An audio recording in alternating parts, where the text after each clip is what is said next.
Hello guys, welcome to today's Topic TV.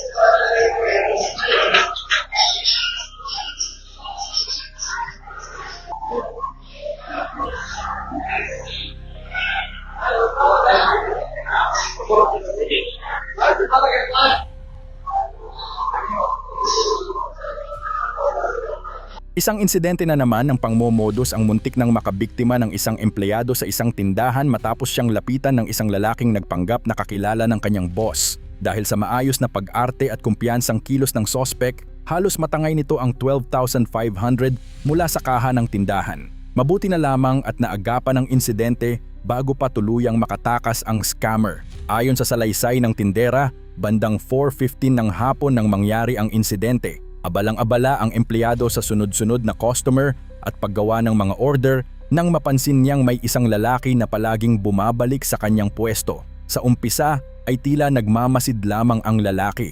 Ilang beses umano itong pabalik-balik at hinihintay na kumonti ang mga customer. Nang makita nitong wala nang gaanong bumibili, saka ito lumapit at nagsimulang makipag-usap. Nagpakilala umano ang lalaki bilang isang attorney. Nang sabihin ng empleyado na hindi niya ito kilala, nagkunwari pa itong nasaktan at nagtanong kung bakit hindi siya kilala, gayong matagal na raw itong konektado sa kanilang negosyo. Dahil sa takot na baka mapagalitan o mapagsabihan ng kanyang boss, maayos na kinausap ng empleyado ang lalaki.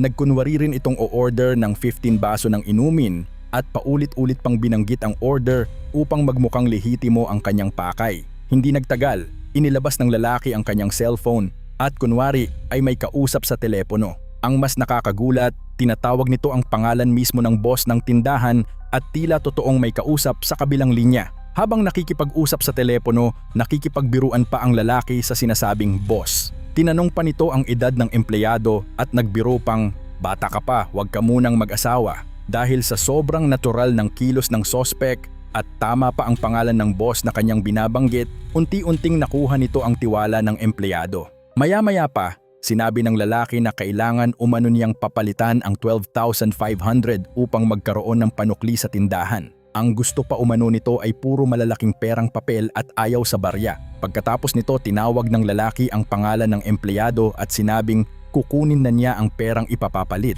Dahil sa paniniwalang totoo ang pakikipag-usap niya sa kanilang boss, naiabot ng empleyado ang pera. Ngunit habang naghahanda na siyang gawin ang order ng lalaki, napansin niyang bigla na lamang itong naglakad palayo. Dito na siya nakaramdam ng hinala. Agad niyang hinabol ang lalaki hanggang sa may escalator ng ikalawang palapag. Nang maabutan niya ito, sinabi niyang, "Teka lang po, itatanong ko muna sa boss ko." Nagulat umano ang sospek at agad na ibinalik ang pera. Hindi na rin niya pinaharang sa mga guard ang lalaki dahil sa sobrang kaba at takot. Pagkabawi ng empleyado sa pera, mabilis siyang bumalik sa tindahan at agad na ipinareview ang CCTV. Doon lamang tuluyang nag-sink in sa kanya na muntik na pala siyang mabiktima ng isang scammer. Ayon sa empleyado, hindi niya basta-basta ibinigay ang pera. Nagkaroon pa kasi sila ng mahabang pag-uusap at ang buong eksena ay tila isang totoong transaksyon. Dahil sa galing umano ng sospek at sa paggamit nito ng pangalan ng kanyang boss, naging kapani-paniwala ang lahat. Isa pa sa napansin ng biktima, tila iniiwasan pa ng lalaki ang mga CCTV camera habang isinasagawa ang kanyang modus. Sa kabutihang palad, nabawi ang buong halaga at walang perang nawala sa tindahan. Ngunit aminado ang empleyado na matinding trauma ang idinulot ng insidenteng ito. Muling paalala sa lahat ng mga negosyante, cashier, barista at empleyadong humahawak ng pera. Huwag kailanman maglabas o mag-abot ng pera base lamang sa tawag sa telepono o sa sinasabing utos ng inyong boss. Siguraduhing direktang makumpirma muna ang anumang transaksyon bago maglabas ng kahit isang sentimo. Ito ang Today's Topic TV, patuloy na nagbibigay babala laban sa mga modus at krimeng nakukunan ng CCTV.